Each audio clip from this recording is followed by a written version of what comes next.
Buenos días, Eduardo. Fíjate que la semana pasada o el lunes hablamos de empezamos la trilogía de las barreras y las inhibiciones a la creatividad con las inhibiciones culturales. Hoy vamos a seguir con las inhibiciones grupales, las que se producen cuando estamos en grupo. Y la primera, por supuesto, no es otra que el miedo a la crítica.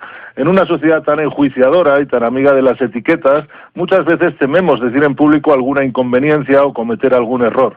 Eso sin duda nos lleva a callar ideas que pueden ser geniales por el temor a que no sean bien recibidas.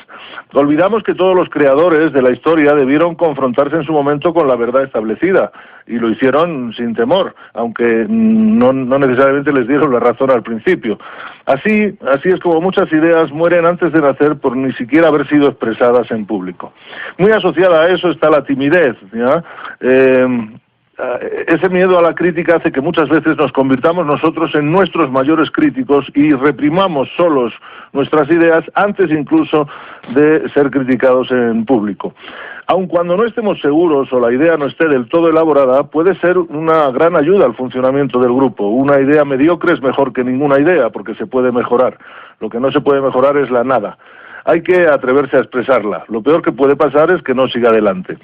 No olvidemos que Einstein dijo: el ignorante afirma o niega rotundamente, el científico duda. Es decir, que dudar de una idea no es malo y no la hace mala, no la convierte en mala. La falta de tolerancia ante el error de los grupos, y esto pasa mucho en las empresas, es decir, convertir el error en una imagen de fracaso. Vivimos en esa época en la que muchas veces asociamos error con fracaso y acierto con éxito, y nada está más lejos de la realidad. Julio Verne dijo que la ciencia se compone de errores, precisamente, que son los pasos hacia la verdad. Es decir, un error es un punto de partida, no un punto de llegada. Cometer un error no es fracasar. Dejar de intentarlo, dejar de buscar, sí es fracasar.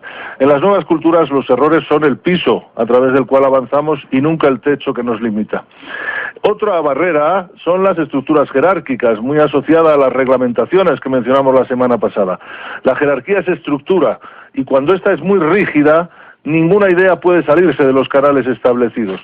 Por ello, muchas grandes ideas han dormido históricamente el sueño eterno, perdidas en los recovecos de las estructuras, de la burocracia o de la normativa, o han aparecido mucho tiempo después y es cuando han servido. La famosa presión del conformismo, confundir el paradigma del consenso de la verdad, del consenso, con la verdad. Es decir, que mucha gente esté de acuerdo en algo no necesariamente lo convierte en cierto, ¿ya?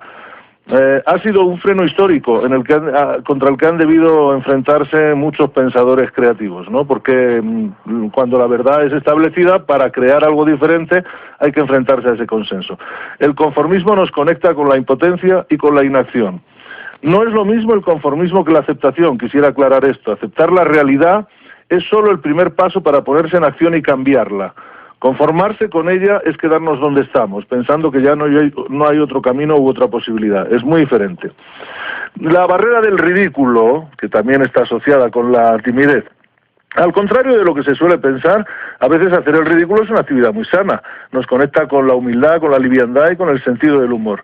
Y todo aquel que es capaz de reírse un poquito de sí mismo, vive la vida con mucha más liviandad y puede generar muchas más ideas.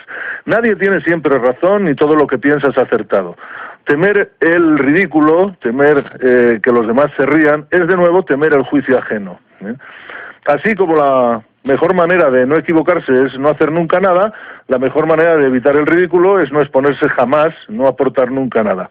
Lo peor que puede pasar es que los demás se rían un poco, como he dicho, y la risa es muy sana, ¿ya? Sobre todo en los grupos de trabajo y en la liviandad. De hecho, el sano sentido del humor es un magnífico caldo de cultivo para la generación de ideas. Por eso me quedo hoy con la frase de Winston Churchill que decía: la imaginación nos consuela de lo que no somos, pero el humor nos consuela de lo que somos, ¿ya? Por lo tanto, ahí van mis preguntas del día de hoy. ¿Vivo en el temor de hacer o decir algo inadecuado o inconveniente? A la hora de hablar y expresar una idea, ¿prefiero pedir permiso o pedir perdón? ¿Vivo permanentemente en el temor al juicio ajeno? ¿Desarrollo y estimulo el sentido del humor en mí, en mis equipos de trabajo, en el ambiente? ¿Cómo juzgo los errores producto de la iniciativa? ¿Los castigo simplemente o extraigo su aprendizaje? ¿Premio la iniciativa o premio el conformismo? No se pueden premiar las dos cosas al mismo tiempo. Y por supuesto, de cara a la acción, ¿qué voy a hacer para generar climas más creativos en mis equipos y vencer estas barreras grupales que a veces frenan el potencial creativo de las personas?